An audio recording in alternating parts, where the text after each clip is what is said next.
Hello दोस्तों, स्वागत है आपका आपके YouTube channel knowledge of math में। मैं आपको इंटरमीडिएट के क्वेश्चन पेपर हल करा रहा हूं, जिससे आपको सीखने में मदद मिलेगी। परीक्षाएं नज़दीक आती चली जा रही हैं, इसके कारण लॉकडाउन में तैयारी नहीं हो पाई है बच्चों की। जो भी विद्यार्थी ने बुक नहीं पढ़ी है वो लगातार केवल वीडियो देखे और उसको नोटबुक पर करें, उसका पेपर आसानी से हो जाएगा।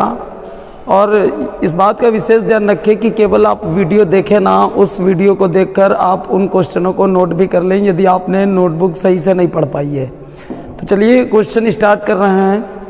पहला क्वेश्चन हम बताते हैं आपको, दो बिंदुओं से जाने वाली रेखा का सदिश समीकरण।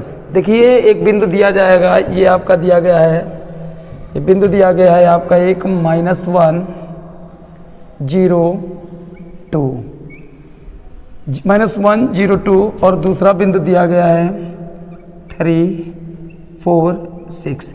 अब इसमें बोला गया है दो बिंदु से जाने वाली रेखा का सदिश समीकरण, और फार्मूला आप इसी वीडियो को देखकर फार्मूला भी तैयार करते रहें।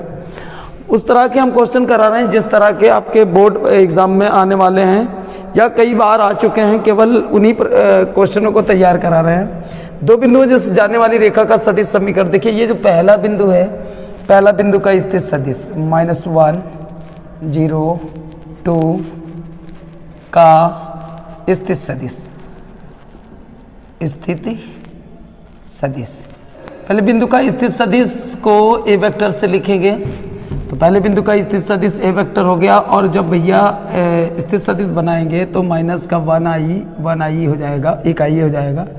0 है तो 0 j हो जाएगा, और k है तो आपका हो जाएगा 2k। तो ये पहले बिंदु का स्थित सदिश हो गया ए वेक्टर। दूसरा बिंदु है 3 4 6, 3 4 6 का स्थित सदिश। अब इसके स्थित सदिश को बी वेक्टर से प्रदर्शित करेंगे, तो 3i और 4j और 6k कैप। बस आपको करना क्या है, स्थित सदिश बनाते समय i कैप, j कैप और k कैप। यहाँ पर इसका स्थित सदिश है वेक्टर 1i 0j और 2k कैप, और दूसरे बिंदु का स्थित सदिश b वेक्टर 3i 4j और 6k कैप हो गया। अब दो बिंदुओं को मिलाने वाली रेखा का सदिश समीकरण। दो बिंदुओं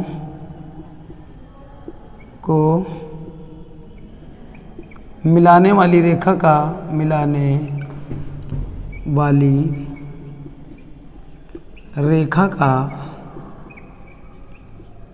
सदिश समीकरण। तो आप भैया बिल्कुल फार्मूला जरूर ध्यान रखें।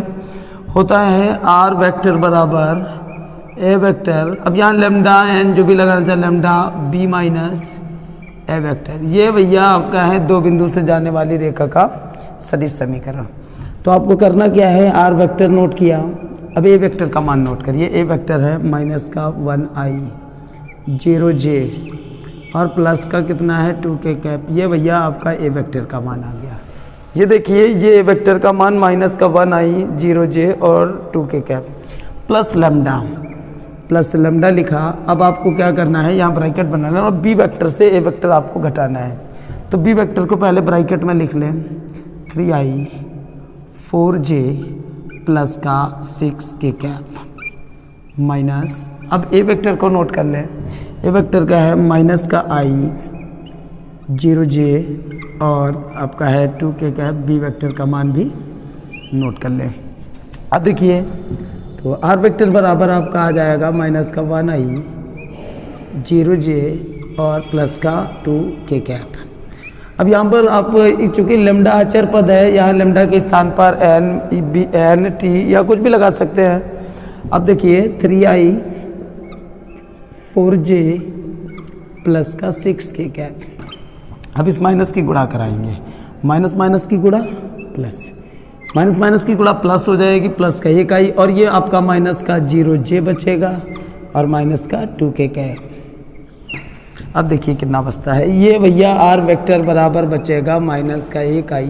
अब 0 हटा दीजिए, 0j का मतलब कोई नहीं है, 0j लिखा रहने दें या इसे हटा दें और लिख लें 2k कैप। उसके बाद लेमडा यहाँ पर देखिए 3i और 1i कितने हो गए, 4i। 3i और 1i ये 3 और 1 4i हो गए। अब 4j से अगर 0j जाएगा कोई फर्क नहीं पड़ेगा, प्लस का आपका बचेगा 4j, और 6k से आपका 2 चला जाएगा, आपका 4k कैप भी बच जाएगा।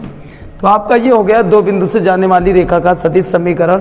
तो आपको करना कुछ नहीं है, अच्छी तरह से केवल आप इस फार्मूले को ध्यान रखें, और ये तो आप अच्छी तरह समझ गए होंगे कि जब स्थिर सदिश बनाएंगे तो आई कैप जे कैप के कैप लगा लेंगे। तो पहले बिंदु का स्थिर सदिश जब बनाया ए वेक्टर 1i 0j और 2k कैप, और दूसरे बिंदु का स्थिर सदिश बी वेक्टर 3i 4j और 6k कैप, और 2 बिंदु को मिलाने वाली रेखा का सदिश समीकरण भैया होता है आर वेक्टर बराबर ए वेक्टर लैम्डा बी माइनस ए होता है। तो यहाँ पर ए वेक्टर का मान लिख दिया प्लस लैम्डा, और जो ये बी माइनस ए करना है तो बड़ा ब्रैकेट बनाया और यहाँ पर ये वाला बी नोट किया, और ये माइनस के बी माइनस ए, तो ये बी नोट कर लिया, और माइनस का माइनस ए है तो ए नोट कर लिया। अब इसे नोट कर लिया था, इसको आगे ऐसे ही नोट कर लिया।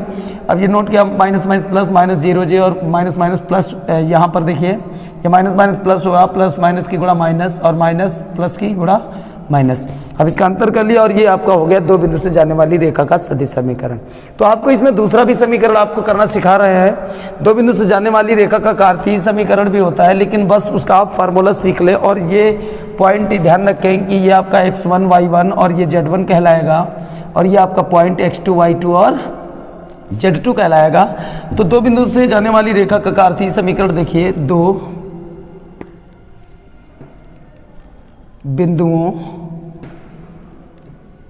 बिंदुओं को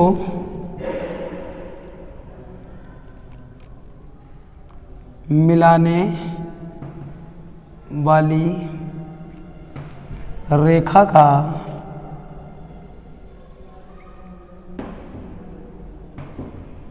कार्तीय समीकरण। तो फॉर्मूला भी ये जरूर ध्यान रखें, 2 बिंदु से जाने वाली रेखा कार्तीय x minus x1 upon x2 minus x1, y minus y1 upon y2 minus y1, और z minus z1 upon z2 minus z1। और यदि आपका कार्तीय समीकरण पूछा जाए तो यही वाले मान आप इसमें रख दें और आपका कार्तीय समीकरण हो जाएगा। क्योंकि जो अगली बार जब आपका कार्तीय समीकरण आएगा तो कार्तीय समीकरण करके दिखाएंगे, लेकिन आप बिंदु जरूर याद रखें, 2 बिंदु को मिलाने वाली रेखा का सदिश समीकरण। केवल फार्मूला याद रखें, आर वेक्टर बराबर ए वेक्टर लैम्डा बी माइनस ए। जहाँ पहले बिंदु का स्थिर सदिश आप ए वेक्टर बोलेंगे और दूसरे का बिंदु बी वेक्टर, और इसमें मान रख देंगे, आंसर आ जाएगा। और जो कार्तीय समीकरण होता है तो x1 y1 z1 x2 y2 z2 y x minus x1 upon x2 minus x1 y minus y1 upon y2 minus y1 z minus z1 upon z2 minus z1 कर ले। फिलहाल आपका ये इसमें सदिश समीकरण कह रहा था तो इसका जवाब दे दिया। अगला देखिए दूसरा क्वेश्चन, थोड़ा ध्यान देते रहें और समझते रहें, इन फॉर्मूलों को आप अवश्य नोट करें।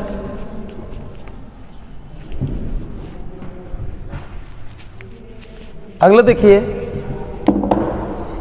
अगला आपका दिया गया है मूल बिंदु से दूरी।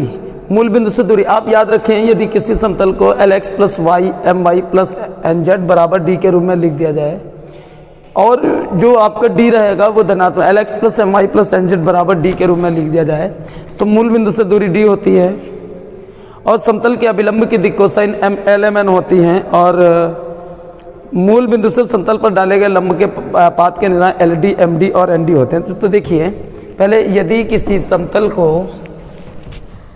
यदि किसी समतल को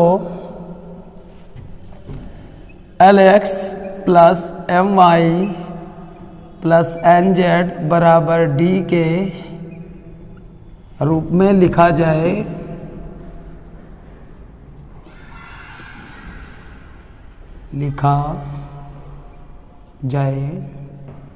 यदि किसी समतल को Lx plus My plus NZ बराबर D के रूप में लिखा जाए, आप इस बात का विशेष ध्यान रखें कि Lx plus My plus NZ क्या होता है, जब आपका इसका गुणांक L square M square N square 1 होने लगे तो वो समतल Lx plus My plus NZ बराबर D के रूप में हो गया।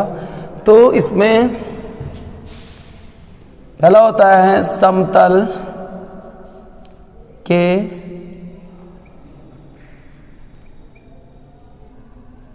अभिलंब की दिक् कोसाइन, दिक्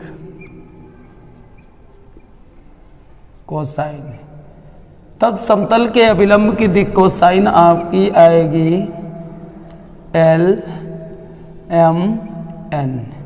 तो समतल के अभिलंब की दिक् कोसाइन आपकी निकलेगी LMN, और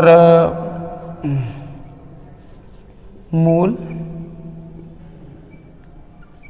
बिंदु से दूरी, समतल की मूल बिंदु से दूरी आएगी आपकी D, समतल की मूल बिंदु से दूरी आएगी D, और समतल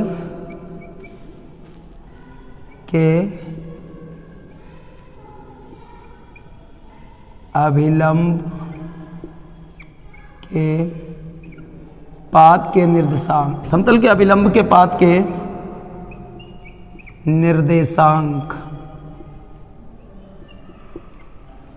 आप क्या आएंगे LD, MD और ND। ये ध्यान से सुने, जैसे आपका ये ग्राफ है, ये आपका एक ग्राफ है जिसमें आपका x अक्ष, y अक्ष, z अक्ष है। तो मान लें कि ये आपका x अक्ष रहा, ये y रहा और ये z अक्ष रहा। तो ये त्रिभुज ज्यामिति है। यदि किसी समतल को Lx plus My plus Nz बराबर d के रूप में लिख देंगे तो समतल के अभिलंब की दिक् कोसाइन LMN हो जाएगी और समतल की मूल बिंदु से दूरी d हो जाएगी और अभिलंब के पाद के निर्देशांक। इसका मतलब ये है कि भैया ये एक समतल है। मान लिया कि ये इस प्रकार से एक समतल है और आप इस समतल को Lx plus My plus Nz बराबर d के रूप में लिखेंगे तो जो समतल पर ये अभिलंब सदिश हो जाएगा, ये समतल पर जो अभिलंब सदिश आएगा तो आपकी समतल के अभिलंब की दिक् कोसाइन, यदि किसी समतल को आप समझिए, देखिए ये भैया ये समतल है, जो आपको एक समतल का समीकरण दिया जाएगा तो यदि समतल को Lx plus My plus Nz बराबर d के रूप में लिख दिया जाएगा तो पहला है, यदि वो क्वेश्चन ये आप जरूर सीख लें क्योंकि इसमें आपके 3 क्वेश्चन हो जाएंगे। किस प्रकार से जब आप समतल को Lx plus My plus Nz के रूप में लिख देंगे तो यदि समतल के अभिलंब की दिक् कोसाइन आएगी, समतल के अभिलंब की दिक् कोसाइन, तो आप LMN ये इसके गुणांक आ जाएंगे और आपके समतल की मूल बिंदु से दूरी पूछेगा तो d आ जाएगा और समतल के अभिलंब के पाद के निर्देशांक, जैसे ये समतल पर अभिलंब है तो इसके पाद के निर्देशांक भी आ जाएंगे। 3 चीजें आपके हो जाएंगी। बस आप क्या ध्यान रखेंगे, किसी भी समतल को बस कैसे लिखना है, Lx plus My plus Nz बराबर d के रूप में अभिलंब की दिक् कोसाइन LMN। ये समतल पर अभिलंब सदिश है, ये समतल है और इस पर अभिलंब सदिश है, तो इस सदिश की जो दिक् कोसाइन होगी, समतल के अभिलंब की दिक् कोसाइन, इसकी जो दिक् कोसाइन होगी तो वो LM और N होगी। समतल पर अभिलंब सदिश है, इसकी दिक् कोसाइन, समतल के अभिलंब की दिक् कोसाइन LMN होगी। और जो ये भैया मूल बिंदु से समतल की मूल बिंदु से दूरी ये नापेंगे और ये हो जाएगी d। ये वाली समतल की मूल बिंदु से दूरी जो नापी जाएगी d, और समतल के अभिलंब के पाद के निर्देशांक ये वाले हो जाएंगे LD, MD और ND। तो इसमें आप 3 चीजें एक फार्मूले से निकाल सकते हैं। बस समतल को लिखें Lx plus My plus Nz बराबर d, तो सारी चीजें आ सकती हैं। इस फार्मूले को जरूर याद रखें। अब देखिए लिखना कैसे है। एक क्वेश्चन है, ये क्वेश्चन नंबर 2 इसका दिया है कि 2x minus 3y plus 4z minus का 6 बराबर 0 ये दिया गया है। सबसे पहली बात तो ये संख्या आपको d इधर ले जानी पड़ेगी, तो इसके लिए संख्या इधर ले आए, 2x माइनस का 3y और प्लस का 4z और ये आपका हो जाएगा बराबर 6। और इस बात का आपको विशेष ध्यान रखना है, जब Lx plus My plus Nz बराबर d के रूप में लिखेंगे तो ये आपको d ऋणात्मक रखना है। यदि ये ऋणात्मक होता तो -1 की दोनों ओर गुणा कराते। तो पहले 2x माइनस का 3y प्लस 4z बराबर 6 हो गया। क्या ये Lx plus My plus Nz बराबर d के रूप में है? यदि L square M square N square 1 होगा तो ये Lx plus My plus Nz बराबर d के रूप में है। तो इसका स्क्वायर 4, इसका स्क्वायर -3 का वर्ग प्लस 9 और 4 का वर्ग 16, ये 29 होगा, पर नहीं आएगा, चूंकि आप जानते होंगे कि L square plus M square plus N square बराबर 1 होता है। जब हम इसे मानिए, इसे डायरेक्ट नहीं किया, LX plus MY plus NZ बराबर D के रूप में हो गया। क्यों? क्योंकि अगर L 2 लेंगे, 2 का स्क्वायर 4 आएगा, और ये -3 लेंगे, इसका आएगा 9 और इसका आएगा 4 का स्क्वायर 16 आएगा, तो 29 हो जाएगा, 1 नहीं आएगा, अर्थात अभी ये LX plus MY plus NZ बराबर D के रूप में नहीं है। तो कैसे बनते हैं LX plus MY plus NZ बराबर D के रूप में? तो इसका वर्ग करिए, 2 का वर्ग करिए और प्लस -3 का वर्ग करिए और प्लस 4, इसका गुणांक 4 का वर्ग करिए, और आपका देखिए भैया यह आएगा 2 का वर्ग 4, -3 का 9 आएगा और 4 का वर्ग 16 आएगा। टोटल आपका बनेगा √29।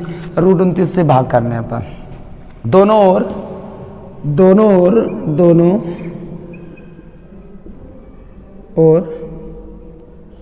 √29 से भाग करने पर यदि भैया ये इनके गुणांकों का वर्ग एक आए, L square M square N square है, तो वो LX plus MY plus NZ बराबर D के रूप में है। यदि इनके गुणांकों का वर्ग एक नहीं आता है, तो वो भी LX plus MY plus NZ बराबर D के रूप में नहीं होगी। बनेगी कैसे? इसका वर्ग 2 का 4, -3 का 9, 4 का 16, √29 से भाग करेंगे, तो ये भैया आपका √29 से भाग करते हैं 2/√29 और x हो जाएगा -3/√29, y हो जाएगा और ये 4/√29, z हो जाएगा और ये आ गया 6/√29। अब ये आपका LX plus MY plus NZ बराबर D के रूप में बन गया है।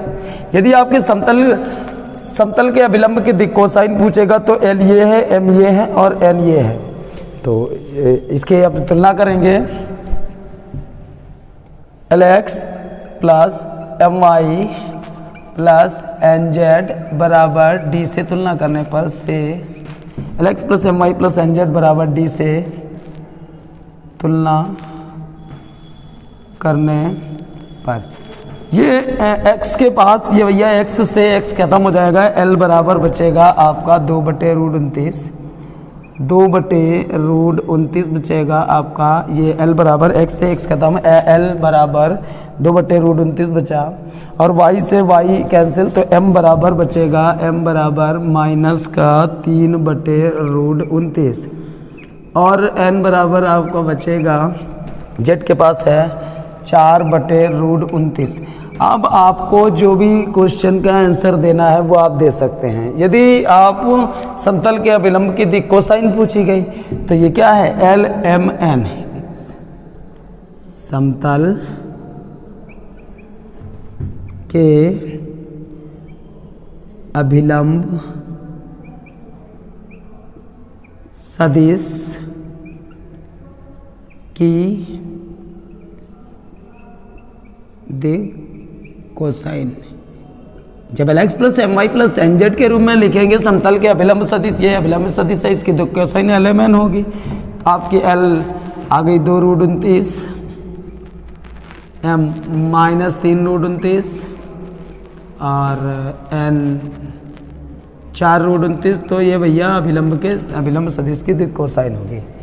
मूल बिंदु से दूरी किसकी? समतल की मूल बिंदु से दूरी D, तो मूल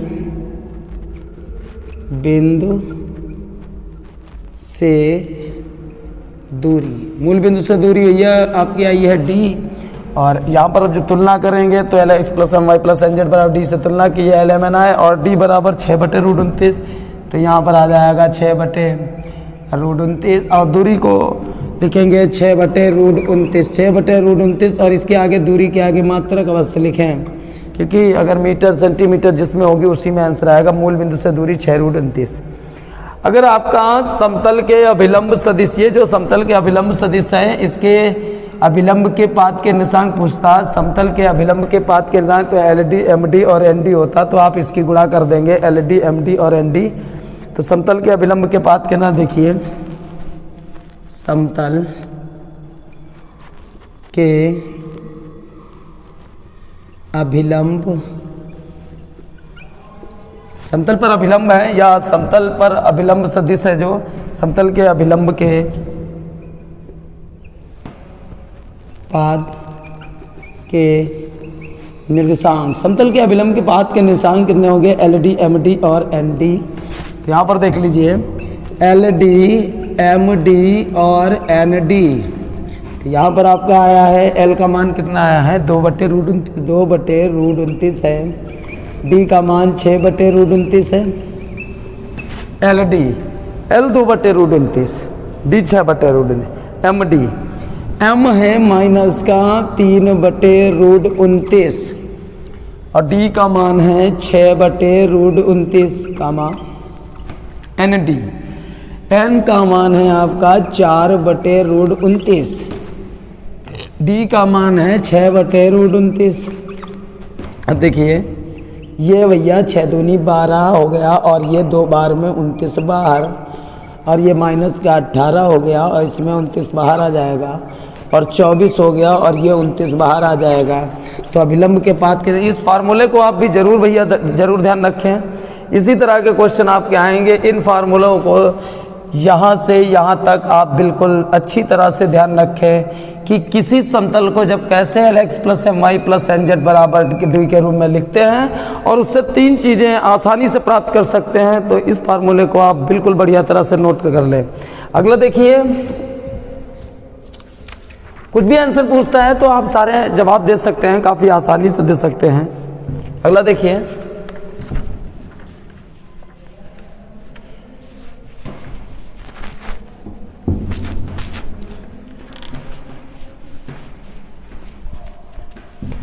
तो ये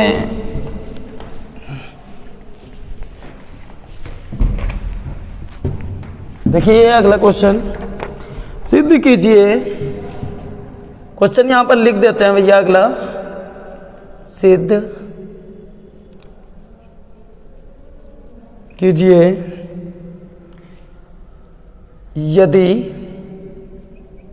सिद्ध कीजिए यदि f such that a to b, f such that a to b तथा g such that b to c एकाकी हैं, एकाकी है। तो गॉफ इस तो गॉफ such that a to c भी एकाकी है। गॉफ such that a to c भी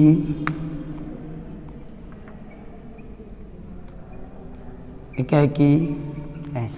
देखिए एक बात आप ध्यान रखेंगे, एकाकी सिद्ध करने के लिए आपको x के स्थान पर पहले x1 रखना है और उसके बाद x के स्थान पर x2 रखना है। तो जो गॉफ होता है GOF गॉफ, तो ये होता है GOF गॉफ x1। तो यहाँ पर पहले समझ लीजिए कि GOF गॉफ और इसके आगे x है, यहाँ पर G of fx जैसे GOF लिखा है, गॉफ x1 और एक बार गॉफ x2। गॉफ x1 बराबर गॉफ x की जगह पर एक है कि जब भी कोई क्वेश्चन आता है तो आपको x की जगह पर पहले x1 रखना है, फिर x की जगह पर x2 रखना है, फिर माना fx1 बराबर fx2। तो यहाँ पर देखिए पहले आपको रखना है x1 रखना है, तो ये हो जाएगा GOF गॉफ x1। तो ये हो गया आपका गॉफ x1 हो गया, और फिर GOF गॉफ और x के स्थान पर कितना रखना है? x2 रखना है। तो उन्हें दोनों को बराबर रखना है। यहाँ पर आपका x होता है, GOF गॉफ लिखा है, G of fx होता है, मतलब आपका वहाँ पर GOF गॉफ का मतलब हुआ G of fx, मतलब वहाँ पर आपका x है। तो यहाँ पर पहले आपने x था तो x की जगह पर x1 लिखा और x के स्थान पर x2 लिखा और माना fx1 बराबर fx2, माना fx1 बराबर माना fx1 जैसे GOF गॉफ x1 x था तो यहाँ पर पहले x1 भरा तो GOF गॉफ x1 बराबर गॉफ x2, इस तरह हो गया माना है। तो O का मतलब होता है ऑफ भैया, देखिए O का मतलब होता है ऑफ, ऑफ लगा दिया, fx1 हो गया। और GO का मतलब आपका हो गया ऑफ और ये हो गया आपका x2। चूंकि जी एक एकी है, ये लिखा है जी B2C एक एकी है, तो यहाँ पर लिखेंगे चूंकि जी एक एकी है, तो भैया ये जी कैंसिल हो जाएगा, तो बचेगा आपका fx1 और fx2। ब्रैकेट भी कैंसिल हो जाता है, जी भी कैंसिल, ब्रैकेट भी कैंसिल, ये बचा, जी भी कैंसिल, ब्रैकेट भी कैंसिल, ये बचा। अब देखिए क्योंकि जी एक एकी था इसलिए ये खत्म हो गया, ये जी से ये जी खत्म हो गया और ये बचा आपका। अब यहाँ पर देखिए f such that a to b, चूंकि f एक एकी है, f एक एकी है, अब f खत्म हो जाएगा, ब्रैकेट भी, और x1 बराबर आपका x2 हो जाएगा। और जब भी आपका x1 बराबर x2 आ जाए, इससे सिद्ध होता है, इससे सिद्ध होता है कि Gauss such that GOF Gauss such that A to C भी एक एकी है। तो इस बात का ध्यान रखें, ये वेरी इंपॉर्टेंट क्वेश्चन है, ये बिल्कुल ही महत्वपूर्ण क्वेश्चन है, वेरी इंपॉर्टेंट है भैया, इसको जरूर याद रखें। क्योंकि आप इस बात को समझें, ये कई बार सेटों में क्वेश्चन आया है, उसे समझकर आप अच्छी तरह से लगाना सीखें, उसकी प्रैक्टिस करें, और उसे अगर आप एक बार अच्छी तरह समझ लेते हैं तो अधिक प्रैक्टिस भी नहीं करनी है आपको। तो जैसे f such that A to B था, f such that A to B था, तथा g such that B to C एक एकी है, ये भी एक एकी है और ये भी एक एकी है, और बोला गया गॉफ A to C भी एक एकी होगा। तो पहले जब एक एकी सिद्ध करना हो तो पहले x की जगह पर x1 लिखना है, फिर x की जगह x2, और माना fx1 बराबर fx2। तो GOF गॉफ था, x था, तो पहले x की जगह पर x1 लिखा और x की जगह पर x2 माना fx1 बराबर fx2, दोनों को बराबर लिख दिया। अब जी जो भैया ओ है, ओ का मतलब ऑफ होता है, ब्रैकेट, ये ओ है, ऑफ हो गया। चूंकि जी एक एकी है, जो एक एकी होता है उसे खत्म करेंगे, जी और ब्रैकेट खत्म, ये बचा, जी और ब्रैकेट खत्म, ये एक एकी था। अब देखिए चूंकि f एक एकी है तो f और ब्रैकेट खत्म, x1 बराबर x2। अगर x1 बराबर x2 आ जाता है तो ये जो सिद्ध कर रहे हैं वो एक एकी हो जाता है, इसलिए गॉफ f इससे सिद्ध होता है कि गॉफ है A to C भी एक एकी होगा। तो काफ़ी सिंपल क्वेश्चन है, आप इसे नोट भी कर लें।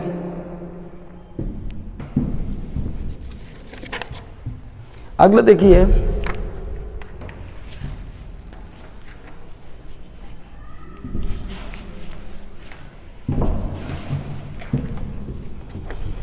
अगले क्वेश्चन में आपको बताया था कि सन्निकट मान कैसे ज्ञात किए जाते हैं, उसी प्रकार से सन्निकट मान ज्ञात करेंगे। एक क्वेश्चन और है जिसमें आपको अभी सन्निकट मान बताएंगे, ये भैया बिल्कुल जरूरी क्वेश्चन है, इस क्वेश्चन को आप अवश्य सीखें। y बराबर e की power a cos inverse x, y बराबर e की पावर कॉस इनवर्स x, और भैया ये बोला गया है तो सिद्ध कीजिए। तो सिद्ध कीजिए, यहाँ पर देख लिया आपको क्या सिद्ध करना है, 1 minus x square d square y d x square, 1 minus x square, 1 minus x d square y d x square, minus का x d y upon d x minus का ए स्क्वायर वाई बराबर आपको क्या सिद्ध करना है, 0। अब थोड़ा ध्यान से सुनिए किस तरह से ये सिद्ध करने वाले क्वेश्चन लगाते हैं। तो आप पहली बार अवकलन करेंगे तो ये भैया पहली समीकरण है, चूंकि ये सवाल था। जब हम पहली समीकरण को हल करेंगे और जो भी आपका इधर साइड में आएगा अपॉन में, तो उसे गुणा में ले जाए।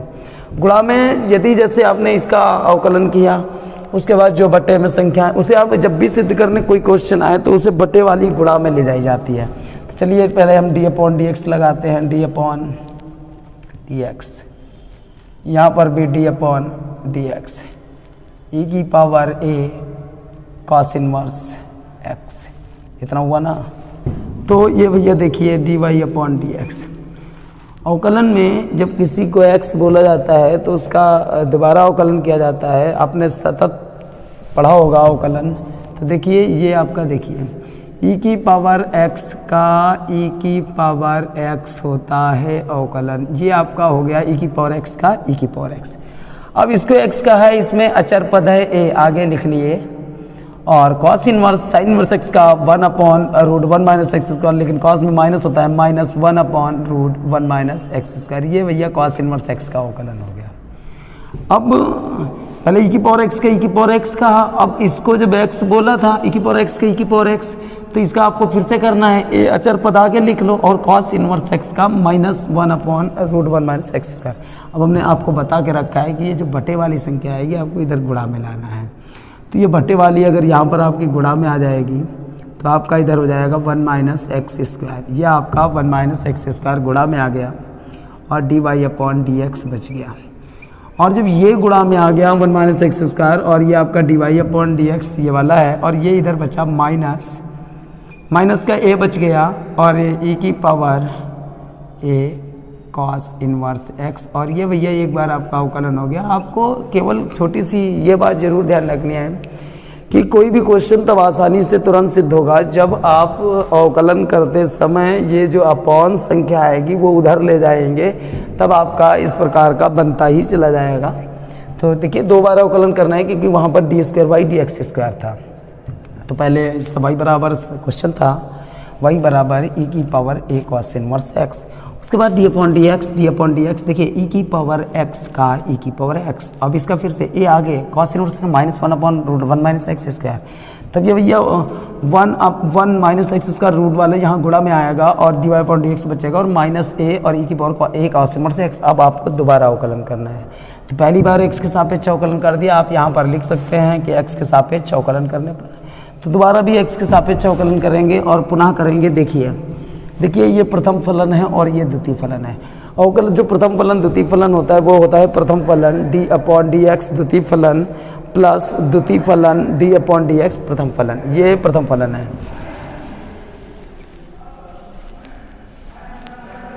1 माइनस एक्स स्क्वायर प्रथम फलन d अपॉन डी एक्स द्वितीय फलन है आपका d y upon d x. ध्यान दीजिए ये पहला है ये दूसरा है और ये फार्मूला होता है प्रथम फलन ये रहा डी अपॉन डी एक्स द्वितीय फलन ये रहा प्लस द्वितीय फलन ये आपका है d y upon d x द्वितीय फलन ये रहा और d अपॉन डी एक्स प्रथम फलन आपका ये रहा रूट में 1 माइनस एक्स स्क्वायर। आपका इधर का अवकलन हो गया है। अब आप इधर का आगे लिख लेंगे कि क्या सिद्ध करना था, वो आ जाएगा और यहाँ पर नोट भी कर लेते हैं ताकि कोई गलती ना हो। देखिए थोड़ा ध्यान से समझिए, यहाँ पर आपका सिद्ध करने का आया था 1 minus x square d square y d x square minus का x d y upon d x minus का ए स्क्वायर वाई बराबर 0, ये आपका सिद्ध करने का था। तो पहले अवकलन कर लिया था, यहाँ तक आ गए थे। अब देखिए ये प्रथम फलन डी अपॉन डी एक्स द्वितीय फलन डी अपॉन डी एक्स द्वितीय फलन ये रहा प्लस द्वितीय फलन डी अपॉन डी एक्स प्रथम फलन 1 माइनस एक्स स्क्वायर रूट में इधर का हो गया। अब देखिए इधर का भी करना है। अब इधर का अवकलन प्रथम फलन द्वितीय फलन से इधर का करिए, माइनस का ए आगे लिख लीजिए अचर बताइए ई की पावर एक्स का ई की पावर एक्स का देखिए माइनस का ए आगे नोट किया और ई की पावर एक्स का ई की पावर एक्स। अब जब इसे एक्स कहा है तो इसका ए आगे लिख लीजिए और कॉस इनवर्स एक्स का minus 1 upon root 1 minus x square पुनः अवकलन करना पड़ेगा। एक बार ध्यान दीजिए, माइनस का ये नोट कर लिया और ई की पावर एक्स का एक्स इससे कहा ए आगे लिखे cos inverse minus 1 upon root 1 minus x square. देखिए इसका आपको कुछ नहीं करना है, 1 माइनस एक्स स्क्वायर नोट कर ले, डी और डी स्क्वायर हो जाएगा डी स्क्वायर वाई और डी एक्स स्क्वायर हो गया। अब देखिए ये वाला d y upon d x ऐसे ही नोट किया, d y upon d x ऐसे ही नोट किया और रूट का अवकलन 1/2 रूट एक्स होता है और जो अंदर आ जाए उसकी फिर से अवकलन रूट एक्स 1/2 रूट एक्स का अवकलन होता है, इसका कुछ नहीं करना, रूट एक्स का अवकलन होता है 1/2 रूट एक्स यही वाला। अब इसका फिर से इसका अंदर जो है 0 इसका माइनस 2x अचर पद का 0 एक्स, इसका कितना माइनस कर दो एक्स। अब ये माइनस माइनस कितना हो जाएगा, यह प्लस का a square minus minus plus ए और ए स्क्वायर ई की power a cos inverse x और बटे में आ जाएगा 1 माइनस एक्स स्क्वायर, इतना हो जाएगा। अब देखिए 2 से 2 तो कैंसिल हो गया, 2 से 2 कैंसिल हो गया। इसके बटे में क्या है 1 माइनस एक्स स्क्वायर, इसमें भी हम 1 माइनस एक्स स्क्वायर से गुणा कराएंगे और इसमें भी 1 माइनस एक्स स्क्वायर से गुणा करा लेते हैं। देखिए अब होगा क्या, 1 minus x square 1 minus x square 2 बार हो गया, एक बार 1 माइनस एक्स स्क्वायर बाहर आ गया, इधर बचा d square y d x square, बटे वाला नहीं लिखा, प्लस माइनस की गुणा माइनस एक्स हो गया और d y upon d x. देखो माइनस का एक्स हो गया डी वाई अपॉन एक्स और बटे में दोनों में कितना है 1 माइनस एक्स स्क्वायर। अब इधर भी कितना है आपका ए स्क्वायर ई की power a cos inverse x बटे 1 minus x square 1 minus x square और ये कैंसिल हो गया। अब आप इसका मान y भर सकते हैं क्योंकि y बराबर ई की पावर ए कॉस इनवर्स था, तो आपका ये 1 minus x square d square y d x square minus का x d y upon d x, इसके स्थान पर आप y भर दें तो ए स्क्वायर आपका हो जाएगा y, क्योंकि क्वेश्चन में इसका ये y बराबर दिया गया। अब ये आपको इधर लाना है 1 minus x square d square y d x square minus का x d y upon d x और माइनस का ए स्क्वायर वाई बराबर 0। तो ये आपका आंसर प्राप्त हुआ। आप समझ पाए होंगे। अब आप इसी तरह प्रकार से तैयारी करते रहें, डेली वीडियो अपलोड करेंगे।